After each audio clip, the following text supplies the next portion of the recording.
नमस्कार, money nine की खास पेशकश में आप सभी का स्वागत है। मैं हूं विपुल सिंह। हर रविवार को हम आपके साथ जुड़ते हैं और आने वाले समय की रणनीति तैयार करते हैं। और आज की जो हमने थीम रखी है वो नए बुल की तैयारी। जी हाँ, क्या ये नए बुल रन की तैयारी की शुरुआत हम मान सकते हैं? इसलिए क्योंकि दो तीन आंकड़े हैं। एक तो 12 दिन जो है बाजार के अंदर हमने देखा लगातार तेजी देखने को मिली है। इसके अलावा सितंबर महीना काफ़ी महत्वपूर्ण होने वाला है। सितंबर महीने में ये उम्मीद की जा रही है कि फेड की तरफ से रेट कट किया जा सकता है। तो क्या भारतीय बाजारों पर इसका किस तरीके का असर होगा और क्या इस साल हम भारत के अंदर भी आरबीआई द्वारा क्या रेट कट की उम्मीद कर सकते हैं और क्या ये बाजार की तेजी के लिए एक नया ट्रिगर साबित हो सकता है? इन सब के बीच में विदेशी मुद्रा भंडार के अंदर भी हमने एक अच्छी बढ़ोतरी देखी है। उसका क्या कुछ असर होगा, वो किस तरीके से भारतीय बाजार को प्रभावित करेंगे? और इन सब के साथ जीडीपी नंबर आते हुए दिखाई दिए हैं और जीडीपी नंबर जो है हालांकि 5 महीने के निचले स्तर हैं पर हैं, लेकिन अनुमान के मुताबिक हैं। इन तमाम पहलुओं को समझते हैं और सबसे पहले आज के खास मेहमान को आपसे रूबरू कराते हैं। हमारे साथ मौजूद हैं संजय सिन्हा जी और साइट्रस से हमारे साथ मौजूद हैं। संजय जी जब भी जुड़ते हैं बहुत कुछ सीखने को, जानने को हमारे दर्शकों को और मुझे खुद भी मिलता है। संजय सर, बहुत बहुत शुक्रिया आपका अपना महत्वपूर्ण समय देने के लिए। सर, सबसे पहले तो आपसे जानना चाहेंगे कि बड़े उतार चढ़ाव के बाद और बहुत सारे बड़े इवेंट जो है वो गुजर चुके हैं। आपसे पिछली बार जब बातचीत हुई थी तो बहुत सारे पाइपलाइन में इवेंट थे, उसमें चुनाव था, उसमें बजट था। आपने एक बात कही थी कि बाजार की रैली के लिए 3 महत्वपूर्ण चीज़ें होती हैं। पहला इवेंट आपने बताया था और मध्यम अवधि में आपने लिक्विडिटी बताई थी और तीसरे मैं शायद मिस कर रहा हूँ, तो 3 चरण आपने उसके जो है वो बताए थे। अभी की स्थिति में क्या लग रहा है आपको? बहुत लोग वैल्यूएशन को लेकर के डर रहे हैं, उनको लग रहा है बहुत महंगा हो गया, बाजार में एक बड़े करेक्शन की आवश्यकता है। करेक्शन बीच में आई लेकिन शायद उतनी बड़ी नहीं रही। आपकी टिप्पणी क्या होगी सर अभी बाजार को लेकर के आने वाले समय के लिए? तो विपुल जी, आपने बिल्कुल सही याद किया कि 3 फैक्टर्स हैं जो बाजार के लेवल्स निर्धारित करते हैं। शॉर्ट टर्म में इवेंट्स, मीडियम टर्म में लिक्विडिटी और लॉन्ग टर्म में वैल्यूएशन। बिल्कुल। रही बात इवेंट्स की, तो 2 इवेंट्स जो आपने कहे महत्वपूर्ण, इलेक्शन और बजट, वो हमारे पीछे है। लेकिन हमारे आगे 3-4 इवेंट्स अभी भी हैं जिन पर हमारी नजर बनी रहनी चाहिए। एक इवेंट तो है फेड का रेट कट जो सितंबर में होने वाला है। कितनी बड़ी मात्रा में वो होगा और वो उसके साथ क्या स्टेटमेंट देंगे, वो एक महत्वपूर्ण इवेंट है। साथ ही साथ उसी ज्योग्राफी से एक और इवेंट इंपॉर्टेंट है, वो है यूएस इलेक्शंस और उनका आउटकम। रिपब्लिकन्स और डेमोक्रेटिक पार्टीज की वहां तनी हुई है। ऐसा सटल तौर पे माना जाता है कि डेमोक्रेट्स ज्यादा कैपिटल मार्केट फ्रेंडली हैं रिपब्लिकन्स के कंपैरिजन में। और साथ ही साथ ट्रंप ने जिस तरह की घोषणाएं की हैं, उससे लगता है कि अगर रिपब्लिकन्स की जीत होगी तो अमेरिका में कुछ इकोनॉमिक पॉलिसीज रेडिकली चेंज करेंगे और उनकी जो डिप्लोमेटिक पॉलिसीज हैं उनका भी बहुत जोर से बदलाव आएगा। तो इन सब चीजों का असर पूरे ग्लोबल सिस्टम पे पड़ेगा और खास करके कमोडिटी प्राइसेस पे पड़ेगा। तो ये 2 इवेंट्स तो हो गए। साथ में मानसून इस महीने खत्म होने को आएगा। किस तरह से वो पूरी देश में नॉ इवनली फैला कि नहीं और समय के अनुसार फैला कि नहीं, वो निर्धारित करेगा कि हमारी खरीफ क्रॉप की आउटपुट कैसी होगी। वो तीसरा इवेंट है और जो सबसे लोगों के मन में चिंता अभी पैदा कर रहा है वो है मिडिल ईस्ट का सिचुएशन। बिल्कुल। जहां पर कि कुछ समय पहले लग रहा था कि बहुत बड़े स्केल पर वो वॉर छिड़ जाएगा। थैंकफुली पिछले 10 दिन में टेंशन तो है, लेकिन अभी तक कोई बहुत बड़ा उस पर असर नहीं हुआ है। तो ये हुई बातें as far as events are concern. Liquidity तो हम देख ही रहे हैं कि जिस तरह से डोमेस्टिक म्यूचुअल फंड में फ्लोज आ रहा है, एसआईपी का नंबर तो आ ही रहा है अच्छे मैग्नीट्यूड का। बट अगर पिछले 3 महीनों का अगर आप नेट इक्विटी फ्लोज देखें तो 35,000 crore in the month of May, 40,000 crore in the month of June and 37,000 crore in the month of July. तो ये बहुत, मतलब पहले के एवरेज से काफी ज्यादा ये नंबर्स है, जो कि एफआईआईज के सामने खड़े होने में भारतीय बाजार को मदद कर रहा है।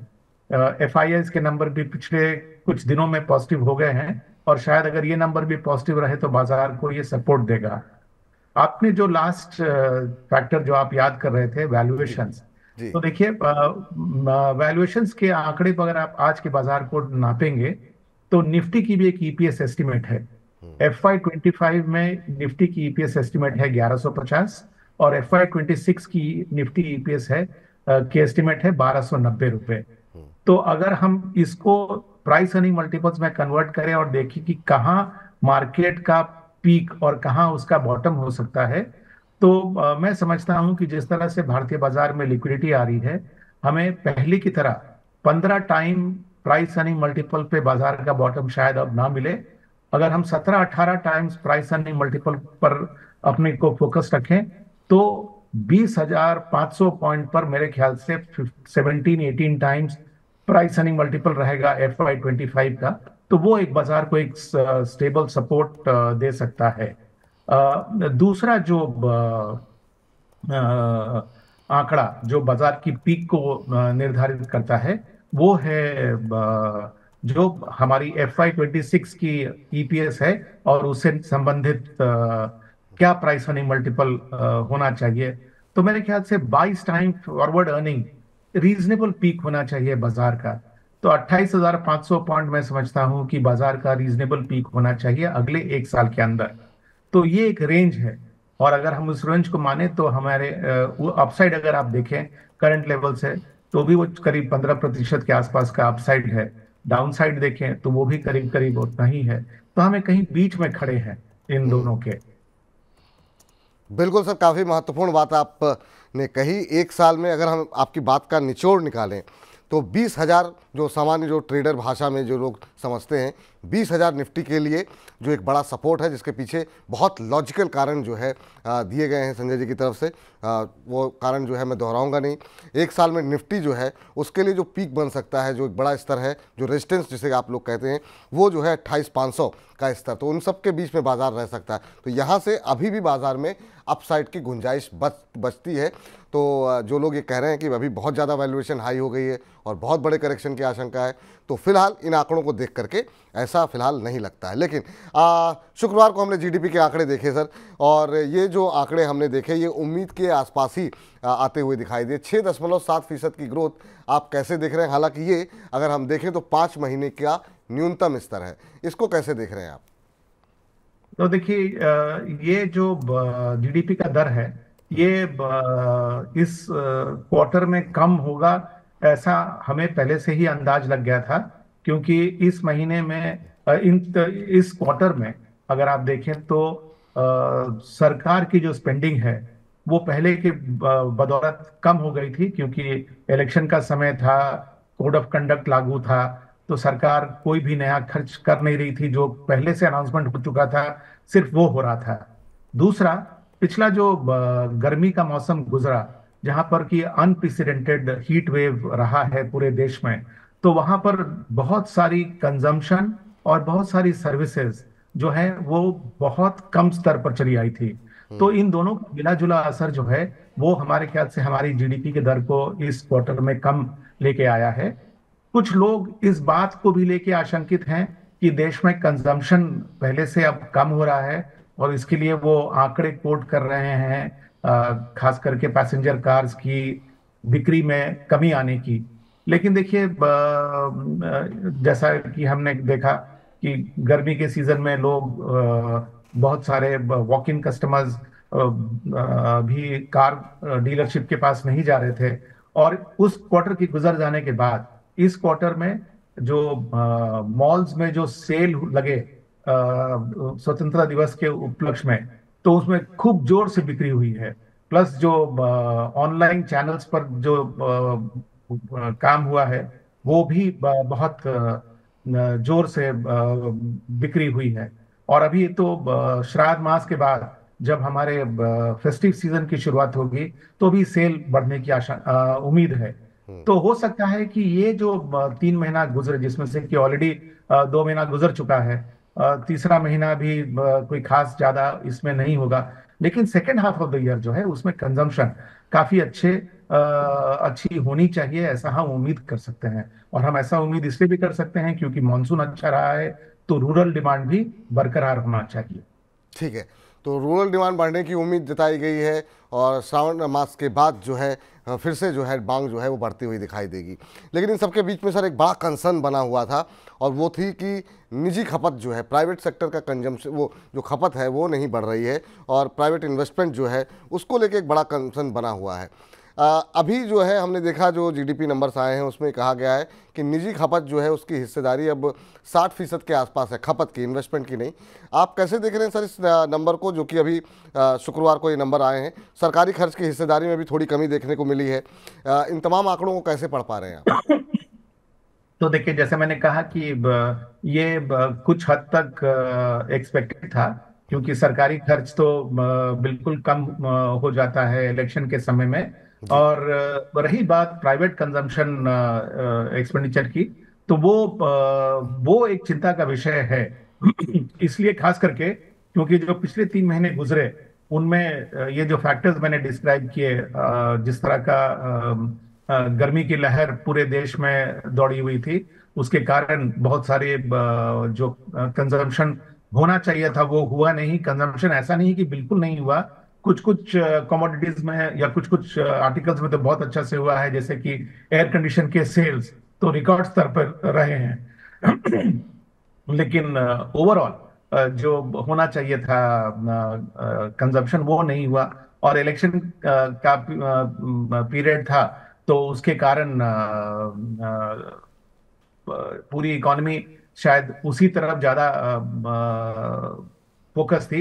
लेकिन उससे बड़ा कारण मैं समझता हूं कि हीट वेव का था पिछले इलेक्शन में, पिछले 3 महीने में, और सरकार चूंकि बैकफुट पे थी खर्च करने के लिए, इसलिए।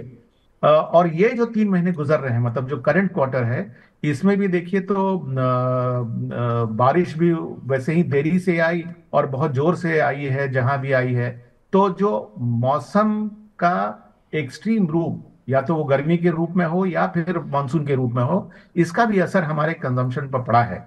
और एक इकोनॉमिस्ट, मेरे ख्याल से शायद एचएसबीसी के इकोनॉमिस्ट हैं, जी। उन्होंने कहा कि उनकी एक थ्योरी ये है कि पहले क्या होता था कि लोग एग्रीकल्चर को रिलेट करते थे रेनफॉल के साथ और रिजर्वायर के लेवल के साथ। लेकिन अब एग्रीकल्चर का सीधा रिश्ता टेम्परेचर के साथ है।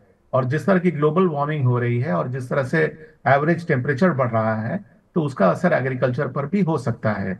लेकिन इन सब बातों को परे रखते हुए मैं समझता हूं कि अगर कंजम्पशन में ग्रोथ आना है, और खास करके प्राइवेट कंजम्पशन में ग्रोथ आना है, तो हमें second half of the year यानी कि थर्ड क्वार्टर से ही इसके आसार दिखेंगे। मुझे नहीं लगता है कि सेकेंड क्वार्टर में भी कोई अच्छे आंकड़े कंजम्पशन के आएंगे। हम्म। चलिए सर, अब ये तो बड़ी बड़ी बातें मैक्रो लेवल पे हुई। अब थोड़ा सा कुछ एक बाज़ार पे, क्योंकि बहुत सारे हमारे दर्शक सिर्फ बाज़ार के बारे में सुनना चाहते हैं। सर एक चीज़ बताइए, जब आपसे पिछली बार बात हुई थी तब जो है बिल्कुल पीक पे चल रहे थे सारे पीएसयू शेयर्स और काफ़ी अच्छी रैली देखने को मिल रही थी बजट के पहले। बहुत सारे लोगों का ये भी मानना था कि बजट के पहले एक बार प्रॉफिट बुक कर लेना चाहिए, बहुत लोगों ने किया भी। लेकिन बहुत सारे लोगों के अब हमारे पास डेली सवाल आते हैं कि मझगांव डॉक में फंस गए, एससीआई में फंसे हुए हैं, क्या करना चाहिए। बहुत लोगों ने बहुत पीक पर लिया। क्या पीएसयू स्टोरी अब ख़त्म हो गई है? बहुत लोग कह रहे हैं नहीं, पीएसयू से बिल्कुल अब जो है आने वाला समय पीएसयू का नहीं है। अब अलग अलग थीम पे लिक्विडिटी के आधार पे बाजार चलता है और लिक्विडिटी अब दूसरे सेक्टर की तरफ मूव कर रही है। जो लोग फंसे हुए हैं उनके लिए क्या आपका सजेशन होगा, चाहे वो डिफेंस हो, रेलवे हो या फिर पावर हो? क्योंकि पीएसयू भी अपने आप में बड़ा क्षेत्र है। डिफेंस के साथ शुरुआत करते हैं, काफ़ी लोग उसमें फंसे हुए हैं, ख़ासतौर से Mazagon dock, shipping corporation of India, GRSC, ये तमाम, एचएएल, इनमें काफ़ी रैली अच्छी आई। अभी क्या करना चाहिए? अगर बिना नाम लिए अगर आपसे जानना चाहें तो आपकी सलाह क्या रहेगी? तो देखिए, आपने बिल्कुल सही पीएसयू के थीम को बांटा है सेक्टर्स में। हाँ, और ये 3 सेक्टर जैसे आप कह रहे हैं, डिफेंस, पावर, रेलवेज में एक चौथा सेक्टर भी ऐड कर देता हूँ, बैंकिंग। जी। हाँ, वो भी पीएसयू का ही बास्केट है। तो आप देखिए, कई बार ऐसा होता है कि स्टॉक मार्केट की रैली में इन्वेस्टर गलत स्टॉक में इन्वेस्ट कर देता है, तो उसकी पैसे जो हैं वो बिल्कुल पानी हो जाते हैं। ये चीज तब होती है जब उस कंपनी का मैनेजमेंट खोटा हो। ये बात हम पीएसयू के कॉन्टेक्स्ट में नहीं कह सकते। पीएसयू में जो ओनर है वो तो बिल्कुल सरकार है, तो सरकार बिल्कुल। पर तो हम उंगली नहीं उठा सकते। सरकार सॉवरेन अथॉरिटी है। लेकिन ये संभव है कि आपने दो तरह की गलती होती है बाजार में, एक कि हम गलत स्टॉक ले लिए और दूसरी कि हमने सही स्टॉक को गलत प्राइस पे ले लिया। तो पहली वाली गलती में तो आपका पैसा पानी हो जाता है, और दूसरी वाली गलती जो है, जहां पर आपने सही स्टॉक गलत प्राइस पर लिया है, वहां पर आपको जो भुगतान करना पड़ता है वो करना पड़ता है समय का। यानी कि वो स्टॉक उस प्राइस पर तो दोबारा आएगी, लेकिन उसके लिए समय लगेगा। तो जिन लोगों ने बहुत ही हाई वैल्यूएशन पर बहाव में आकर कुछ सेक्टर्स में निवेश कर दिया है, उनको हो सकता है कि वो प्राइस देखने के लिए कुछ समय तक वेट करना पड़े। डिफेंस के कॉन्टेक्स्ट में मैं इतना कह सकता हूं कि एज अ सेक्टर इस सेक्टर को सरकार का बहुत बड़ा समर्थन प्राप्त है, और जिस तरह की अपॉर्चुनिटी डिफेंस सेक्टर में है वो बड़ी है। लेकिन इस अपॉर्चुनिटी को कैप्चर करने में उन कंपनीज को भी समय लगेगा। ओवरनाइट वो दुगना तीन गुना चार गुना प्रोडक्शन नहीं कर सकते। तो इनकी वैल्यूएशन को उस फंडामेंटल के साथ कैच करने में अगर समय लगेगा, तो हो सकता है कि लोगों को कुछ समय बिताना पड़े इन डिफेंस सेक्टर स्टॉक्स में, जहां पर कि उन्होंने हाई वैल्यूएशंस पे ले रखा है स्टॉक्स। वही चीज मैं समझता हूँ रेलवेज में भी है। लेकिन रेलवेज के कंपैरिजन में डिफेंस में शायद उनकी जो वेटिंग पीरियड है वो कम हो, क्योंकि डिफेंस स्टॉक्स की जब रैली शुरू हुई थी तो वो बहुत ही नीचे के प्राइस अर्निंग मल्टीपल से हुई थी। इसलिए अगर आप देखेंगे प्राइस अर्निंग मल्टीपल में, तो अधिकतर डिफेंस स्टॉक्स आज भी रेलवे स्टॉक से इन terms of simple price earning ratio थोड़े कम लगते हैं। रही बात पावर सेक्टर की, तो मैं समझता हूँ पावर सेक्टर में तो बहुत गिने चुने पीएसयू स्टॉक्स हैं, और इस सेक्टर में compare to the other two sectors इसमें अपॉर्चुनिटी है। और वो सेक्टर में मुझे लगता है कि रिकवरी भी आनी चाहिए जल्दी, अगर लोग उस पर भी लॉसेस में बैठे हुए हैं। उसमें कुछ एक, हालांकि कंपनी स्पेसिफिक आप कम बात करते हैं, लेकिन कुछ एक कंपनी जो है अभी भी अच्छा प्रदर्शन कर रही है, लेकिन कुछ एक कंपनी जैसे एनएचपीसी बिल्कुल आगे बढ़ने को तैयार नहीं है। कुछ एक एसजेवीएन जैसी, इरेडा जैसी कंपनियां ऐसी हैं कि जो कि बहुत ऊपर तक चली गई थी। इस तरह के बड़ा मिला जुला जो है स्वभाव पावर के अंदर देखने को मिला है। पावर की ग्रोथ आप भविष्य में कैसे देख रहे हैं, और अगर आपको चुनना हो निजी क्षेत्र में और सरकारी कंपनियों में, तो आपकी तरजीह क्या होगी, आपकी प्रायोरिटी क्या होगी सर? तो देखिए, इस साल गर्मी में पीक पावर कंजम्पशन हमारे देश में 250 गीगावाट की हुई, और सरकारी आंकड़े ही कह रहे हैं कि 2030 में पीक पावर कंजम्पशन जो है वो करीब 450 गीगावाट की होगी। तो हमें, और दूसरा जो हमारा रेजोल्यूशन है कि हम रिन्यूएबल पावर का जो हिस्सा है पावर कैपेसिटी में, वो करीब करीब 50% तो हम कम से कम करेंगे बाई 2030। तो यहां से जो इंक्रीमेंटल कैपेसिटी क्रिएट होगी, एक तो दो बातें हैं। एक तो जो इंक्रीमेंटल कैपेसिटी क्रिएट होगी वो करीब करीब जो एग्जिस्टिंग कैपेसिटी है उतना के बराबर, मतलब अगर हमारी एग्जिस्टिंग कैपेसिटी 460 में गीगावाट की है, तो हमको कम से कम 250 300 या हो सकता है 400 गीगावाट की कैपेसिटी क्रिएट करनी पड़ेगी। और उस कैपेसिटी क्रिएशन में रिन्यूएबल एनर्जी का हिस्सा ज्यादा होगा। तो ये जो अपॉर्चुनिटी है, इसमें जो पहल है वो भले ही सरकार करे, लेकिन इसमें प्राइवेट सेक्टर का काफी बड़ा रोल रहेगा तीनों सब सेक्टर्स में। पावर में देखिए तीन मुख्य सब सेक्टर्स हैं: जनरेशन, ट्रांसमिशन और डिस्ट्रीब्यूशन। और आप देखिए तो ये तीनों स्पेस में प्राइवेट सेक्टर कंपनीज प्रेजेंट हैं, और तीनों सेक्टर की जो कंपनीज हैं उन्होंने अपने कैपेसिटी को एनहांस किया है। ट्रांसमिशन एंड डिस्ट्रीब्यूशन में तो एग्जीक्यूशन ईपीसी में बिल्कुल प्राइवेट सेक्टर ही रहेगा, क्योंकि वहां पर सरकारी क्षेत्र की कंपनी नहीं के बराबर हैं। और जहां तक डिस्ट्रीब्यूशन का सवाल है, वहां पर आपको जो एंसिलरी इंडस्ट्रीज हैं जो सेक्टर को सपोर्ट करती हैं, जैसे कि एक आंकड़ा है करीब करीब 25 करोड़ स्मार्ट मीटर्स की जरूरत है भारत को, और शायद हमारी अभी कैपेसिटी 7 या 9 करोड़ के आसपास है। तो इस तरह की जो अपॉर्चुनिटी है, ये बहुत बड़े स्केल पे प्राइवेट सेक्टर को आएगी। तो मैं समझता हूं कि पावर सेक्टर में आप दोनों का तालमेल रखें, लेकिन इन terms of number of companies आपको शायद प्राइवेट सेक्टर में ज्यादा कंपनीज मिलेंगी। किस सेक्टर में सर? आपकी आवाज़ थोड़ी धीमी हो गई थी। सॉरी, कौन सी आपकी आवाज? आवाज लास्ट में जो है लाइन, आखिरी लाइन थी कि जो है हाँ दोनों का संतुलन बना के रखें, लेकिन लेकिन के बाद मुझे समझ में नहीं आया जी। हाँ, लेकिन हमने ये कहा कि संतुलन बना के रखें, लेकिन प्राइवेट सेक्टर में आपको हम्म। ज्यादा कंपनीज मिलेंगी इस सेक्टर में। बिल्कुल। और उसमें हमने देखा, चाहे वो अदानी पावर हो, टाटा पावर हो, इन सब में अच्छा मूव देखने को मिला। इसके अलावा सुजलॉन जैसी कंपनियां भी रहीं जिन्होंने अपने आप को एक तरीके से नतीजे काफ़ी हद तक टर्न अराउंड होते हुए दिखाई दे, और सिंगल डिजिट से वो 80 रुपये के ऊपर तक कंपनी जाती हुई दिखाई दी। तो रिन्यूएबल एनर्जी के अंदर अगर आपको निवेशित रहना है, बाकी पावर कंपनियों में निवेशित रहना, तो एक संतुलन बना करके चलें, निजी और सरकारी क्षेत्र का। लेकिन हाँ, निजी क्षेत्र में ज़्यादा आपको संभावनाएं जो है ज़्यादा कंपनियां मिलेंगी, ऐसा मानना है संजय जी का। तो इस पर आप लोग नज़र बना करके रखें। पावर की बात हो गई, और पीएसयू की अगर बात चल रहे हैं तो बिना बैंकों के बात हो नहीं पाएगी। बैंकों के जो नतीजे रहे सर पहली तिमाही के, वो ठीक रहे, मतलब अगर मतलब आउट ऑफ द बॉक्स नहीं रहे तो ख़राब नहीं रहे, कम से कम पहली तिमाही के। लेकिन अभी भी बहुत सारे कंसर्न हैं, ख़ास तौर से डिपॉजिट ग्रोथ को लेकर के काफ़ी सारे कंसर्न निकल करके आ रहे हैं। और एकदम से ऐसा हुआ कि अच्छे खासे चल रहे थे पीएसयू बैंक्स, और एकदम से ऐसा लगा कि बिल्कुल एकदम ब्रेक लग गया। और ख़ास तौर से जो छोटी कंपनियां थी जिसमें लंबे समय बाद एक एनर्जी आई थी और लोग निवेशित हो रहे थे, साउथ इंडियन बैंक, बाकी जो यूको बैंक और बहुत सारे बैंक जो है, जो छोटे बैंक थे मिड कैप में, अच्छी तेजी थी। लेकिन पिछले 6-8 महीनों से बिल्कुल सुस्त पड़े हुए हैं। आपकी सलाह क्या है पीएसयू बैंकों को लेकर के? क्या सिर्फ दिग्गजों के साथ रहना चाहिए जैसे एसबीआई, बैंक ऑफ बड़ौदा ऐसे शहरों में, या फिर मिड कैप में भी आपको अपॉर्चुनिटीज दिखाई दे रही हैं? भविष्य क्या लग रहा है पीएसयू बैंकों का आपको? मेरे ख्याल से देखिए, जो चैलेंज है डिपॉजिट ग्रोथ का, हाँ, वो चैलेंज तो प्राइवेट सेक्टर बैंक्स के लिए भी है। ऐसा नहीं है कि सिर्फ पब्लिक सेक्टर बैंक्स के लिए है। जी। और बैंक्स के लिए ज्यादा ज्यादा बड़ा समस्या उस बात से होता है कि अगर उनके नॉन परफॉर्मिंग एसेट्स बहुत तेजी से बढ़ रहे हैं। थैंकफुली पिछले जो तिमाही गुजरी और जी। उसके पहले की जो बहुत सारे क्वार्टरली रिजल्ट्स आए, उनमें जो एक बहुत बड़ा फेवरेबल फैक्टर रहा, वो रहा पब्लिक सेक्टर बैंक्स का एसेट क्वालिटी में सुधार। नो डाउट आज बैंक्स को डिपॉजिट के लिए स्ट्रगल करना पड़ रहा है। तो इसका थोड़ा बहुत जो रिस्पॉन्सिबिलिटी है, वो सरकार के टैक्स लॉज में चेंजेस का भी है।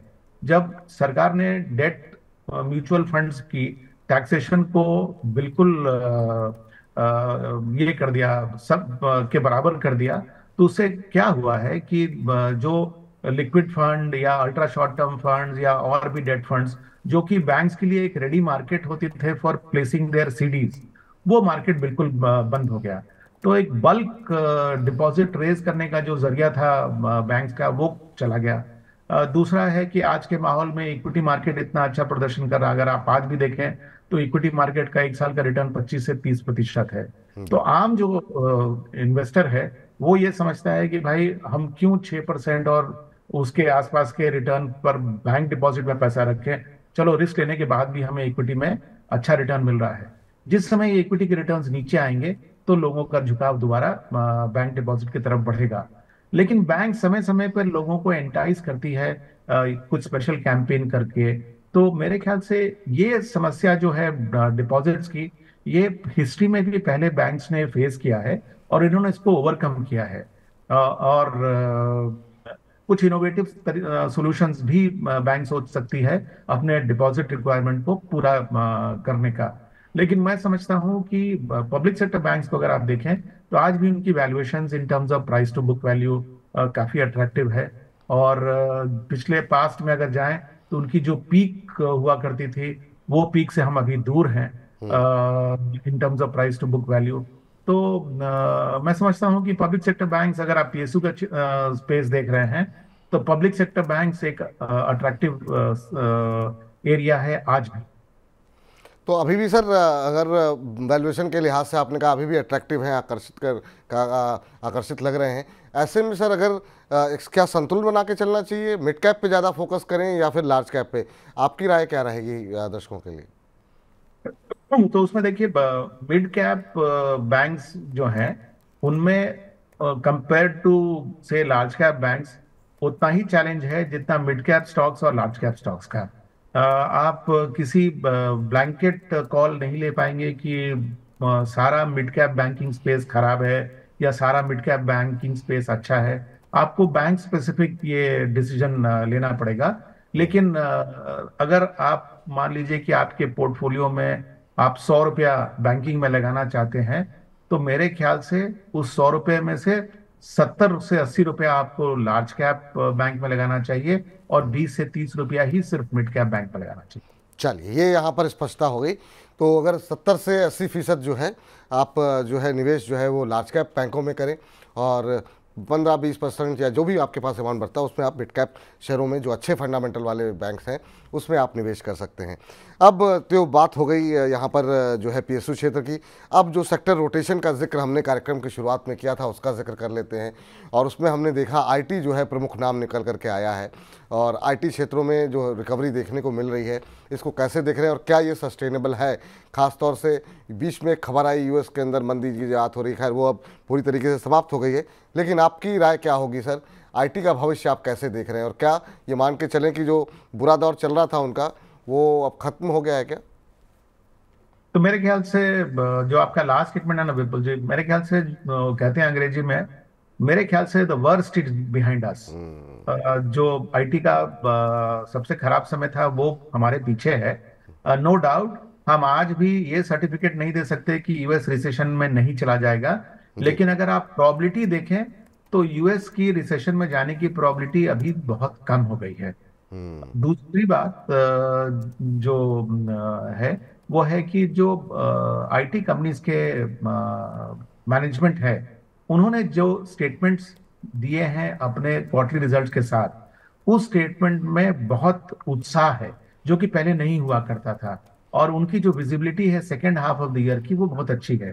तो मैं समझता हूं कि ये जो सेक्टर निगलेक्टेड था उसने एक्चुअली बहुत अच्छा अपॉर्चुनिटी दिया था लोगों को प्रवेश करने का, और मुझे लगता है कि यहाँ से भी आईटी सेक्टर में हमें मार्केट के बराबर का परफॉर्मेंस तो दिखना चाहिए। ठीक सर। यहाँ से सर अगर हम आईटी से बाहर निकलें, एक बड़ी चर्चा आजकल चली है, वो है न्यू एज कंपनियों की। न्यू एज कंपनियों में सर जब हमने देखा कि आज के 1 साल 1.5 साल 2 साल पहले जब लिस्टिंग हो रही थी तब एक काफ़ी उत्साह था, लेकिन उसके बाद वो पूरा उत्साह ठंडा होता हुआ भी हमने देखा। लेकिन अब जिस तरीके से कंपनियों ने अपने आप को एक तरीके से पूरी तरीके से अगर हम देखें तो फोकस जो है वो नतीजों पर किया है। हमने हाल फिलहाल में देखा कि जो नतीजे देखने को मिले वो नायका के हों, वो जोमेटो के हों, कंपनियां जो है वो प्रॉफिट में अपना जो है वो आती हुई दिखाई दे रही हैं। भविष्य कैसा लग रहा है ये न्यू एज कंपनियों का? अभी हाल ही में एक कंपनी आई ओला करके जो है, उस पर हालांकि बहुत लोग कह रहे थे वैल्यूएशन महंगी है, लेकिन फिर भी निवेशकों ने उसकी जो है तेज़ी की रफ्तार को जो है बनाए रखा। न्यू एज कंपनियों से क्या उम्मीदें हैं आपको, या फिर आपको लगता है कि अभी थोड़ा वेट एंड वॉच रखना चाहिए अभी इन पर? तो विपुल जी, सिट्रस एडवाइजर साल के शुरू में एक जी रिपोर्ट निकलता है। उस जी। रिपोर्ट का टाइटल होता है टॉप 10 इश्यूज। हम्म। हमने साल के शुरू में ही जब ये रिपोर्ट निकाला था तो उस रिपोर्ट में अगर आप देखें तो न्यू एज कंपनीज का हमने उल्लेख किया है दैट ये इस वर्ष का एक सिग्निफिकेंटली इंपॉर्टेंट सेक्टर होगा। और ये बात जैसे जैसे महीने पार हुए हैं ये बिल्कुल साफ दिख रहा है कि न्यू एज कंपनीज का रिकग्निशन बाजार में अब पहले से ज्यादा हो गया है। हम ये मानते हैं कि जो जिन कंपनीज की दो फैक्टर्स प्रमुख हैं, एक उनकी प्रॉफिटेबिलिटी अब विजिबल हो गई है, और दूसरा उनका ग्रोथ एंड मार्केट शेयर पर कब्जा पहले से या तो बरकरार है या बढ़ रहा है। इन दोनों फैक्टर्स को अगर आप नजर में रखें और न्यू एज कंपनीज की चुनाव करें तो आप इसमें मेरे ख्याल से एक अच्छा समय है आपका प्रवेश करने का, क्योंकि ऐसा है कि जब इनकी लिस्टिंग हुई उस समय यूफोरिया बहुत ज्यादा था, और उसके बाद जो उनमें गिरावट आई तो बहुत फ्रॉथ जो है वो निकल चुका है। और अगर आपने अपना लक्ष्य बना लिया है कि नो हम इन दोनों फैक्टर्स को देखेंगे कि क्या वो मार्केट शेयर गेन कर रहे हैं या उनके टॉप लाइन में सिग्निफिकेंट ग्रोथ है, और क्या उनकी प्रॉफिटेबिलिटी विजिबल है या ऑलरेडी है, तो फिर आप हमारे ख्याल से इस सब सेक्टर में इस सेक्टर में आप अच्छे पैसे बनाएंगे। जी। क्या या सर अभी आपने बहुत सारे हमने बहुत सारे सेक्टर्स पे बात की, कुछ सारे सेक्टर छूट भी गए, लेकिन हाँ चूंकि रेट कट की बात हम लोगों ने की थी तो एक बात इस पे भी कर लेते हैं। भारत में क्या उम्मीद करें, इस साल रेट कट होगा? एक सवाल। दूसरा, क्या इनसे जुड़े हुए जो सेक्टर्स हैं, जैसे हम देखते हैं कि रिएक्शन काफ़ी तेज़ आता है रियल्टी पे, ऑटो पे, जो ब्याज दरों से, बैंकों में ब्याज दरों से प्रभावित होने वाले हैं, इन पे कोई आप जो है कोई व्यू देना चाहेंगे? क्या भविष्य लग रहा है? हालांकि उसमें रियल्टी में हम देख रहे हैं लगातार तेज़ी बनी हुई है इधर पिछले कुछ एक सत्रों से। आपकी टिप्पणी क्या होगी सर? मेरे ख्याल से देखिए, मेरा अपना पर्सनल व्यू है कि इस कैलेंडर ईयर के खत्म होने के पहले आरबीआई एक रेट कट अनाउंस कर सकता है।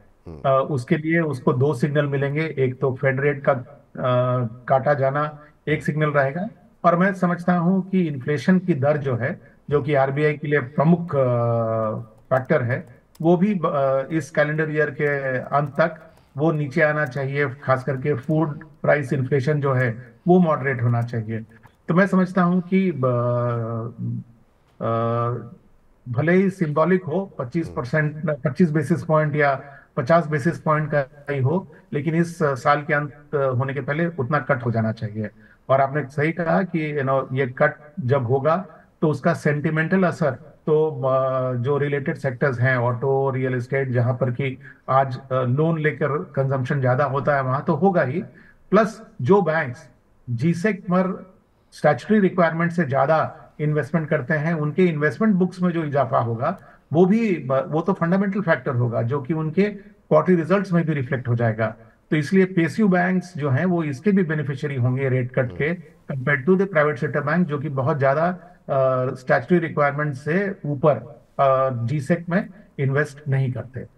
ठीक है सर। चलिए, तो काफ़ी सारे विषयों पर, काफ़ी सारी चीज़ों में बातचीत हो गई है, अभी भी बहुत सारी बातें बाकी हैं, लेकिन संजय सर जो है बड़े व्यस्त व्यक्ति हैं और समय थोड़े सा कम है। लेकिन चलते चलते सर, आप शेयरों पे बात नहीं करते। पिछली बार हम लोगों ने बातचीत की थी तो एक बहुत सारे व्यूअर्स के कमेंट आए थे उस पर, और लोग कह रहे थे सर से कहिएगा कि अगर कुछ नाम ले सकते हैं और कोई आपत्ति ना हो तो अगर हो सके कुछ नाम ले लें। तो क्या किसी सेक्टर पर, किसी पर कोई विशेष फोकस आपका, या कुछ ऐसी कंपनियां जिस पर आप नाम लेना चाहें कि जो कि निवेश के लिए लंबी अवधि के लिए आपको अच्छी लग रही हो सर? तो विपुल जी, मुझ पर तो कंप्लायंस का रिस्ट्रिक्शन है, मैं स्टॉक्स पर जी जी चर्चा नहीं कर पाऊंगा। जी। सेक्टर। मैं खेद प्रकट करता हूं कि मैं आपके व्यूअर्स को डिसअपॉइंट कर रहा हूं, अरे लेकिन नहीं नहीं सर, हाँ। लेकिन तो लेकिन ये, सर सेक्टर तो बोल सकते हाँ, हैं। हाँ बिल्कुल। तो सेक्टर जहां तक है, एक सेक्टर जिसकी चर्चा नहीं हुई आज के डिस्कशन में, काफी सारे सेक्टर्स तो हम लोगों ने चर्चा कर लिया। एक सेक्टर जिसकी दो सेक्टर जिसकी चर्चा नहीं हुई आज के प्रोग्राम में, एक है टेलीकॉम और दूसरा है फार्मा। हम्म। ये दोनों सेक्टर जो हैं, ये भी निवेशक को अपनी नजर में रखना चाहिए। दोनों का कारण ये है कि टेलीकॉम में बहुत समय के बाद एक टैरिफ हाइक हमने देखा है इलेक्शन के बाद होते हुए। मैं उम्मीद कर रहा हूं कि जैसे जैसे हम आगे बढ़ेंगे और भी एक राउंड ऑफ टैरिफ हाइक होना चाहिए, और ये टैरिफ हाइक जो है वो स्ट्रेट अवे उनके बॉटम लाइन पर फ्लो करेगी। और जैसे जैसे हम 6G के अडॉप्शन की तरफ बढ़ेंगे, तो भी टेलीकॉम सेक्टर में एक इंटरेस्ट बनेगा। दूसरी बात जो मैंने कहा, दूसरी जो सेक्टर हमने पॉइंट आउट किया, फार्मा, जी समय के बाद ये निगलेक्टेड सेक्टर भी अब देखने लायक हो गया है, क्योंकि इसमें अपॉर्चुनिटी दोनों जगह है। एक्सपोर्ट का भी अपॉर्चुनिटी है, डोमेस्टिक मार्केट का भी अपॉर्चुनिटी है। एंड सबसे बड़ी बात कि बहुत सारी कंपनीज की वैल्यूएशन जो है वो अब अट्रैक्टिव लेवल पे है। तो वो ब्रॉडर मार्केट का अगर वैल्यूएशन देखिए, उसके कंपैरिजन में बहुत सारी फार्मा कंपनीज अट्रैक्टिव वैल्यूएशन पे मिल रही हैं। तो आप इन दोनों सेक्टर्स पर भी नजर रखें। इन पे तो नज़र रखेंगे ही सर। एक सेक्टर छूट गया और, जो कि जिसमें हाल फिलहाल में काफ़ी तेज़ी है, वो है एफएमसीजी। एफएमसीजी पे कुछ कमेंट करना चाहेंगे? कोई रूरल डिमांड का जिक्र आपने किया था। हाँ, किया तो था विपुल जी, लेकिन मैं नहीं समझ, मेरे अपना व्यू है कि एफएमसीजी की कंपनीज काफी हद तक जी। इस ऑप्टिमिज्म को अपने लेवल पे डिस्काउंट कर चुकी हैं। मुझे नहीं लगता है कि ये सब सेक्टर, मतलब ये सेक्टर एफएमसीजी का बहुत ज्यादा प्रदर्शन यहाँ से दे पाएगा। ठीक सर। सर, समय कैसे बीतता है पता नहीं चलता। एक बार फिर से बहुत बहुत शुक्रिया, बहुत बहुत धन्यवाद अपना इतना महत्वपूर्ण और व्यस्त कार्यक्रम में से मनी 9 के दर्शकों के लिए समय निकालने के लिए और बताने के लिए कि आगे बाजार की दिशा क्या रहेगी। और बहुत अच्छा लगता है सर आपसे जब बातचीत होती है। बहुत बहुत शुक्रिया। कोई डिस्क्लोजर देना चाहेंगे? बोले कि आप तो किसी शेयर में बात की नहीं है, लेकिन फिर भी क्योंकि हमारा फर्ज है तो हम पूछ सकते हैं। जैसा कि मैंने कहा, मैं कंप्लायंस के मद्देनजर स्टॉक्स पर डिस्कशन नहीं की, और जिन सेक्टर्स की चर्चा हुई है उनमें से काफी सेक्टर्स ऐसे होंगे जहां पर कि हमारे पोर्टफोलियो के एक्सपोजर होंगे। चलिए सर, बहुत बहुत शुक्रिया, बहुत बहुत धन्यवाद। उम्मीद करते हैं कि जल्दी आप फिर से समय देंगे हमें, और हमारे दर्शक फिर से आपकी अच्छी अच्छी बातें और ज्ञानवर्धन जो है और अपनी निवेश की रणनीति बनाने में आपकी बातें जो है निश्चित रूप से मदद करेंगी। बहुत बहुत शुक्रिया। चलिए, तो आज के कार्यक्रम को समाप्त करें उससे पहले आज की बातों का जो लब्बो लुआब रहा है, यानी कि जो सार रहा है, वो आपको बता दें कि बाजार की नज़रें जो है वो फेड कटौती पर हैं, और इस साल उम्मीद है संजय जी को कि भारत के अंदर भी रेट कट होगा। उसका असर जो रियल्टी है, बैंक है, इन पर देखने को, ऑटो है, इन पर सकारात्मक देखने को मिल सकता है। इसके अलावा अमेरिका में चुनाव के नतीजे भी भारतीय बाजार के लिए बड़े ट्रिगर हैं। लेवल्स क्या हैं? 28,500 तक निफ्टी जा सकता है, ये मानना है कि बड़ी रुकावट होगी, तो 28,500 तक की संभावनाएं यहाँ पर तेजी की हैं। नीचे के क्षेत्र में 20,000 पे एक बड़ा सपोर्ट दिखाई दे रहा है। पीएसयू बैंक्स में अगर आप निवेश करना चाह रहे हैं तो 70 से 80%। पीएसयू बैंक्स में मिड कैप में आपको जो है निवेश जो है 10 से 20% करना चाहिए, लार्ज कैप में 70 से 80%। पावर, इसके अलावा डिफेंस, इन सब में कहा यह गया है, और ख़ासतौर से रेलवे, इन 3 पीएसयू कंपनियों के पे जो राय निकल कर आई है वो ये है कि अगर आपने हायर वैल्यूएशन पे लिए, समय आपको थोड़ा ज़्यादा देना पड़ेगा, लेकिन हाँ, आपके भाव आते हुए दिखाई देंगे। तो यहाँ पर आपको लंबे अवधि के लिए आप निवेशित रह सकते हैं। इन न्यू एज कंपनियों में अभी भी निवेश की संभावनाएं हैं। तो बाजार में फिलहाल पैनिक करने की, डरने की कोई संभावना नहीं है। बहुत सारे ऐसे ट्रिगर पे हमने बातचीत की है कि अभी घबराने की आवश्यकता नहीं है। बाजार यहाँ से और ज़्यादा ऊंचाई छू सकता है। इसी उम्मीद के साथ कि आप लोगों का पोर्टफोलियो चमकता रहे, आप लोग अच्छे से निवेश करते रहें, और ऐसे शेयरों से बचे जहां पर फंडामेंटल सपोर्ट नहीं मिल रहा है। मुझे इजाज़त दीजिए, लगातार मनी 9 के साथ बने रहिए, और हाँ, हर दोपहर 1 बजे हमारे साथ जुड़ना मत भूलिए। वहाँ पर हर रोज़ जो लोग शॉर्ट टर्म है, मीडियम टर्म है, लॉन्ग टर्म के नज़रिए के साथ किसी शेयर पे आप अगर फंसे हुए हैं तो हमारे एक्सपर्ट आपकी दुविधा को दूर करेंगे। मुझे इजाज़त दीजिए, मनी 9 के साथ बने रहिए। नमस्कार।